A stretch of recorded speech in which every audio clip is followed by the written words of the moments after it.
The Arizona Coyotes, a professional NHL hockey franchise that was last purchased for $300 million in 2019, recently moved their organization into a meager 5,000-seat arena that was built as a home for the Arizona State Sun Devils college hockey team. It's a venue that the Sun Devils were willing to share, at least for now. But as far as the Coyotes go, they seemingly have no real solid plan to get out of this less than ideal situation at any point in the foreseeable future. This is currently, by far, the arena with the smallest attendance capacity in the NHL. By comparison, the second smallest arena in the league is the Canada Life Center in Winnipeg, which has a capacity of just over 15,000 seats. That is 3 times the size of the Coyotes' new home. Apparently, the Coyotes actually got kicked out of their previous home, a much bigger arena, for not paying their bills. And that was after several ownership changes, as well as years of the type of organizational dysfunction that, at one point, got so bad that it forced the National Hockey League to actually take over the team's operations for a few years in order to make sure that the Coyotes didn't actually go bankrupt. Nothing that the NHL has attempted to do with this franchise so far seems to have, in any way, made the team desirable enough to the Phoenix metro area that the community leadership would feel some sort of obligation to make the type of desperate plea that might keep the Coyotes in Arizona. This is, or at least it should be, a humongous embarrassment for the NHL, which is currently the 4th most popular professional sports league in the United States. Why on earth is Gary Bettman, the NHL league commissioner, so insistent upon keeping a team in a city where nobody competent enough to do anything about the problem seems to even care? At almost 5 million people, the Phoenix metro area is the 11th largest city in the United States, depending on how you define the size of metro areas, which is a tricky thing to do.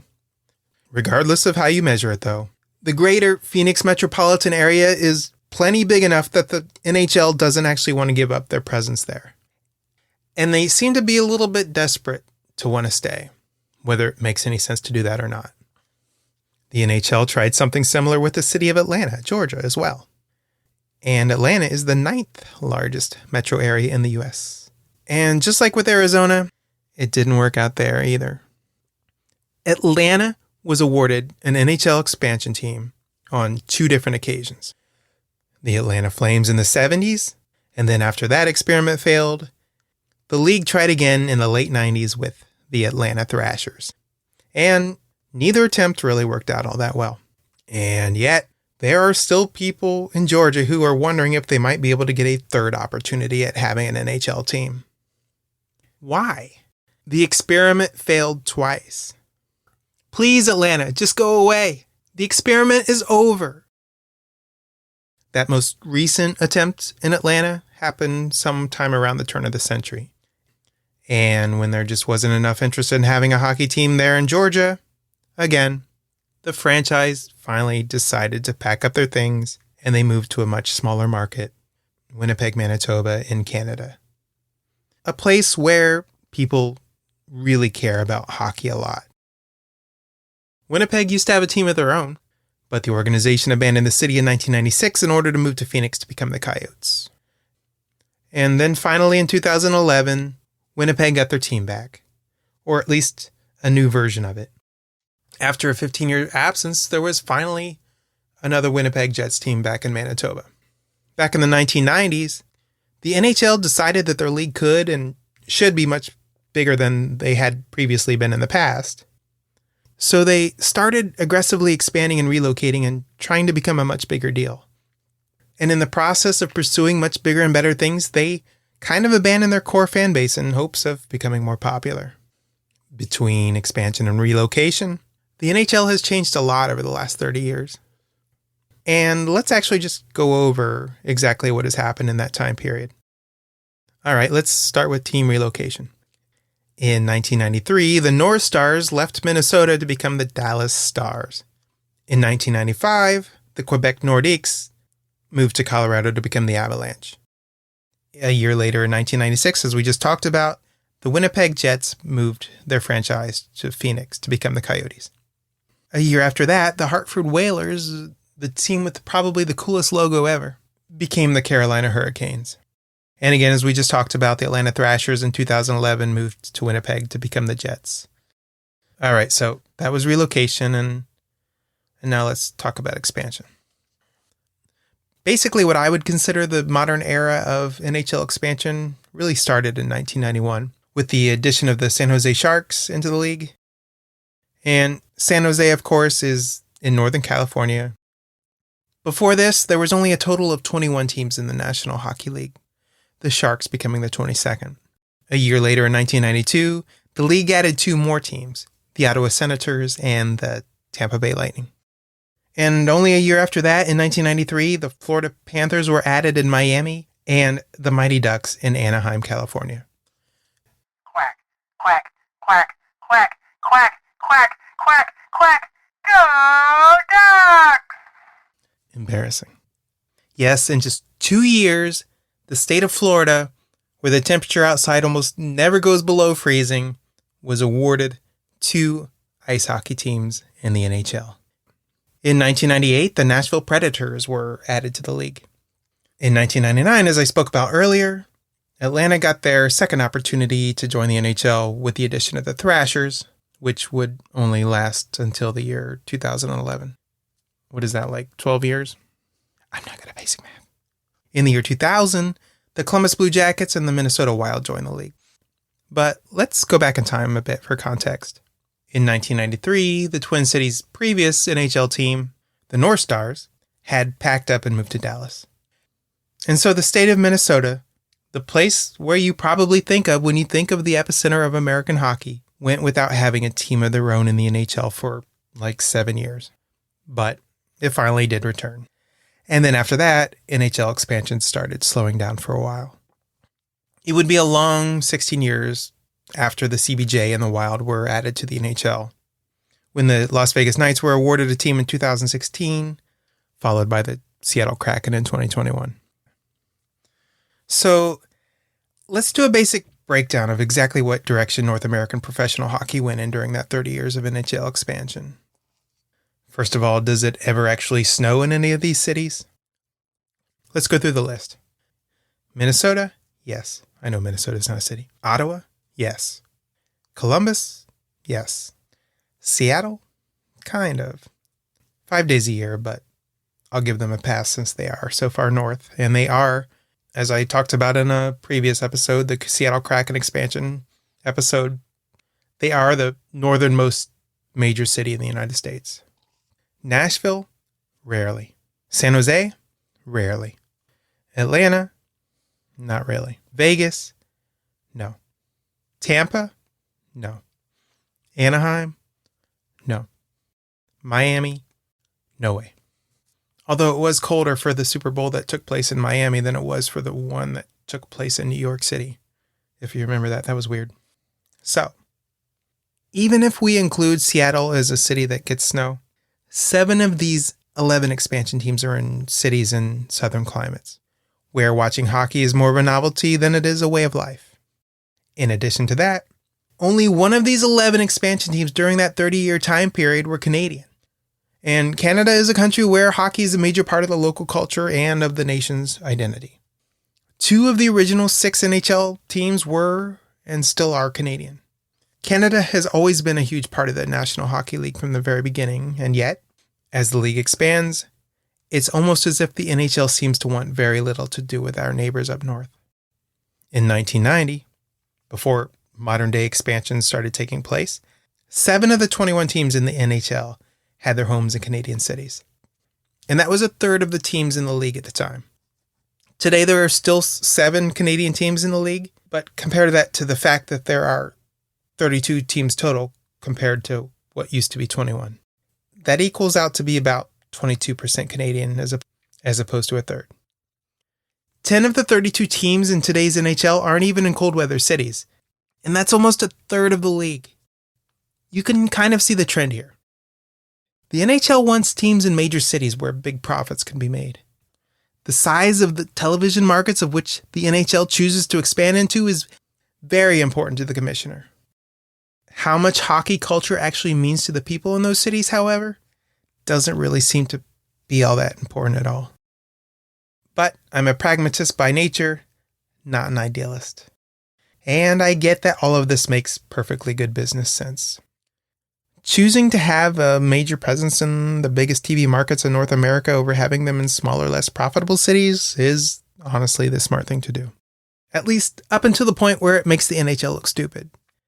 And having a team in a 5,000-seat arena because no one in Arizona seems to care that much about hockey makes the NHL look stupid. These repeated failures make the league look like they have no idea what they are doing. And that they are desperate to become something that they are not. Something that they never will become. It kind of reminds me of one of those teenage movies where the nerdy dude becomes popular and abandons all of his friends who were always there for him at the beginning. Just to realize that his new friends were shallow and fake. That's Atlanta and Arizona. They are like the cool kids whose attention the NHL craves so badly. And in this teen movie, Gary Bettman totally dropped his nerdy friends, Minnesota, Winnipeg, Hartford, and Quebec City in hopes of finding hotter, more popular friends down south. But it didn't work. It was never going to work. At least not in the manner that they thought it would. The NHL never became as popular as they hoped it would. Canadians as well as Americans who grew up in northern states, who grew up loving and playing hockey, it's what they care about. They live and breathe hockey. It is their identity and their culture. People living in Florida are far too busy surfing, watching rocket launches, or looking out for hurricanes to really care that much about ice hockey. Those who grew up in Arizona probably grew up playing with cactuses or whatever it is that people in Phoenix do for fun. But whatever it is that they are doing with their time, they just don't seem to care about hockey in the same fervent manner that people in places like Quebec City or Bemidji, Minnesota do. And they never will, no matter how hard you try to force it upon them. And just like in those teen movies, the NHL now finds itself crawling back to some of its old reliable friends who were always there for them in the early years, long before the league was too good for its core fan base. But still, I don't think they've completely accepted that realization yet. They have a ways to go. Stop trying to stick your square peg into that round hole, Gary Bettman. You are still the fourth most popular sport in the United States. At least be loyal to those who loved you from the beginning. Give Quebec City their team back. If the Coyotes franchise ultimately fails in Arizona, it will attempt to go somewhere else. So let's look at the list of places that they might go.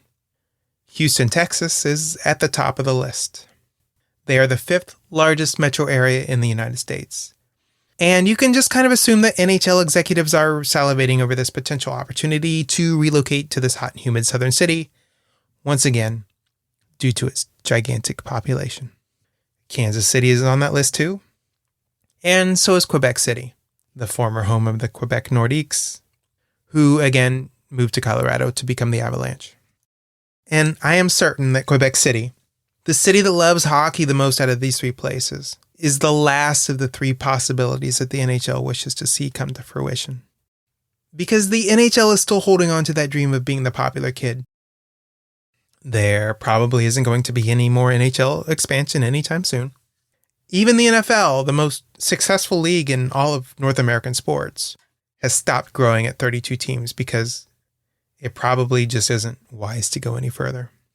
And honestly, I don't personally think that there is enough great hockey talent in the world to fill up the league as it is. And if they added more teams than they already have, that problem would just kind of get worse. There are a lot of elephants in the room when it comes to the NHL. And a lack of enough talent to fill up the teams is at the top of the list, at least in my opinion. Keep in mind that in just over 30 years, the talent pool in the NHL was divided between just 21 teams, and now that same amount of talent is spread between 32 teams. It's like they've expanded the size of the pool, but they really haven't added much more water. And I personally believe that the pool has been growing ever increasingly shallow for a long time at this point. Because of expansion, the majority of individual teams aren't going to be as talented as the older versions once were. There are a lot of really bad teams at the bottom of the NHL each year, and if your favorite team is one of those lousy ones, you get to watch 82 games of very bad hockey. And that is no fun at all. Ask me how I know. I'm a Blue Jackets fan. Looking forward, though, if there is no expansion left to be had, the only opportunity for cities to get new teams is to raid other cities' franchises. And as I've said in a previous episode, I am not a huge fan of sports relocation. Stealing another city's team is an awful thing to do. But we have to keep in mind that the Arizona Coyotes actually stole their team from a city which absolutely adored hockey, just to seem to find out that the new place really didn't care that much about it at all. And honestly, after all of the dysfunction, I really wouldn't feel all that bad if Arizona lost their team to a more deserving fan base, in the same way that I felt about Atlanta losing their team. I remember back when the St. Louis Rams decided to move their franchise to Los Angeles. And some St. Louis fans were horribly angry that the second largest TV market in the United States could just swoop in and take their team away from them. And there was nothing that they could do about it. I had a conversation online with one guy who said, "It's not fair." I pointed out the irony that just over 20 years earlier, St. Louis actually stole that very same team from Southern California, and LA was basically at that point just doing to St. Louis what St. Louis had previously done to them. He said, "Yeah, but I wasn't even old enough to remember that." As if him being too young to remember it made it not true or something, like it never happened or something, you know.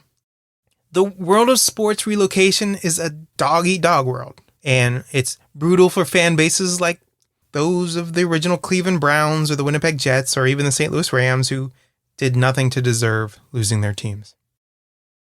Those fan bases were extremely loyal and they showed up in huge numbers for games. But those teams' owners had ulterior motives and a different vision for the future. I suppose that I actually really do feel bad for loyal Coyotes fans. I mean, they do exist, and a fan is a fan, and it sucks to lose that thing that you love. But come on, does there really need to be a hockey franchise in the desert that has been forced to move to a 5,000-seat arena because the owner refuses to pay his bills? Honestly, though, I really don't enjoy the NHL as much as I used to. The teams just aren't as much fun as they once were. There's a certain mystique to hockey being a northern sport, because hockey is life in places like Minnesota and Michigan and Ontario. And when the league is made up of teams like Miami and Phoenix and Atlanta and Dallas, it really just doesn't have the same vibe that it used to. It feels almost hokey to me. It's almost like going to the touristy spots on vacation instead of finding out where the actual locals hang out. I don't know if that's a good analogy or not, but that's definitely how I would describe it. The NHL has chosen growth and greed over loyalty, over those cities who love hockey the most.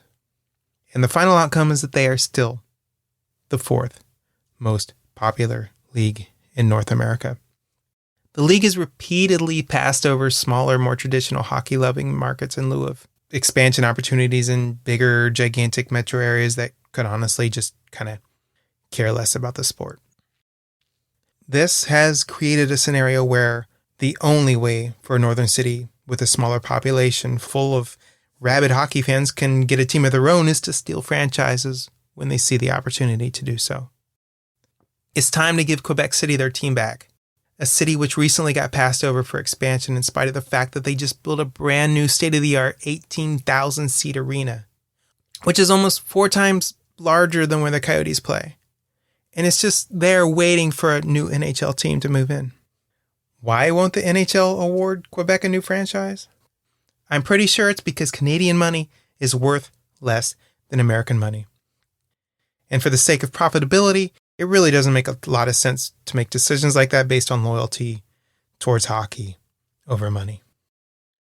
But seriously, how can that be any worse than what's currently happening in Arizona? Okay, up until this point, everything in this episode of the podcast has been scripted.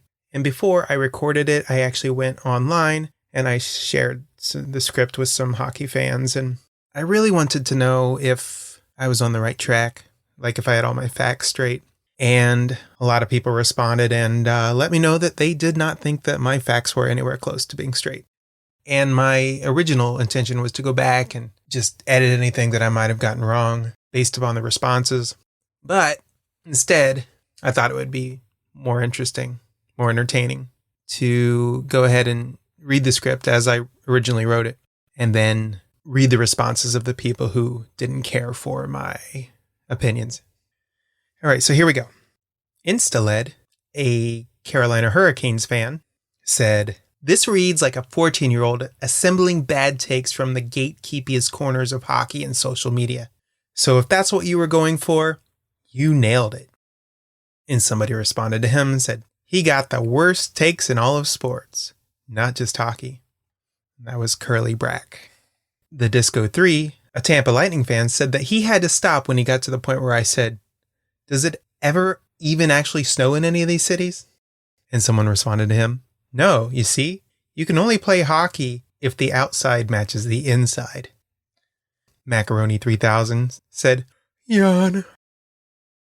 No RBZ, an LA Kings fan, said, "As a fan of a team in a non-traditional market, your point of view is trash, or hokey, as you mentioned in your text. I can already picture what type of person you look like." I don't know why, but I think it's so funny when people get mad online. All right, enough with the funny, mean stuff. There were actually some legit responses. Based for Your Face, a Vegas Golden Knights fan, said, "The one thing that I would say is if a team is good and it connects with the city, people will show up many times. See the Knights." And I responded, "Yeah, I basically agree. My ultimate issue with it is when it doesn't work out and the NHL still tries to keep forcing it anyways." Completely understandable, he says. I assume that their mindset is creating new markets. Is bringing a team back to Quebec going to create new fans? Or do the majority of people in that market already support other teams in the league? Creating a team in a hot weather market is high risk, high reward. I think they should look at markets who aren't represented well in other sports. He said he's always thought that maybe Utah would be a good solid option. They have the Utah Jazz, the basketball team, but they're pretty passionate fans, as much as he hates them, he says. That's a pretty good take. All right, and there's one last one that kind of got into depth. It's a pile of smug gatekeeping nonsense pulled from the most uninformed and idiotic takes. There is definitely a real plan for an arena in Tempe. The approval vote is to take place in November. Whether or not it happens is not a given. But to say there is no real plans is incredibly disingenuous. All right, so I went and I read some more to see if he makes a good point. And this is from PHNX, Phoenix. GoPhoenix.com. The Tempe, Arizona City Council will vote on the team's proposed arena and entertainment district on November 29th, but sources told PHNX that the City Council is also likely to refer the proposal to referendum in November, leaving the vote in the hands of Tempe citizens. While the vote on November 29th will provide clarity on the council's opinion of the Coyotes' proposal, on the entitlements, and on the general plan amendment, a referendum would be the ultimate vote in determining whether the project begins. That vote would be held in 2023 at a date yet to be determined. There is also the potential for litigation from any number of parties, including the Sky Harbor International Airport, the City of Phoenix, the Goldwater Institute, or local citizens groups. Also, the Coyotes would need to remove, if all this passed, an estimated 1.5 million tons of trash from the site. The team would then need to remediate the site before construction begins at a cost of approximately $70 million. He's right. There is this potential of this passing, this going to vote, and then they would have the money for a new stadium, a new arena. But also, it just doesn't really look that optimistic. And even more than that, shouldn't this stuff have been figured out a long time ago, before they had to move into a 5,000-seat arena? Again, he says, apparently you've done zero research on that whole mess. Not that the Coyotes are blameless for their shenanigans, but it was hardly a deadbeat getting evicted for not paying their bills. And he's talking about in reference to them having to move out of their old arena, where the Phoenix Suns still play.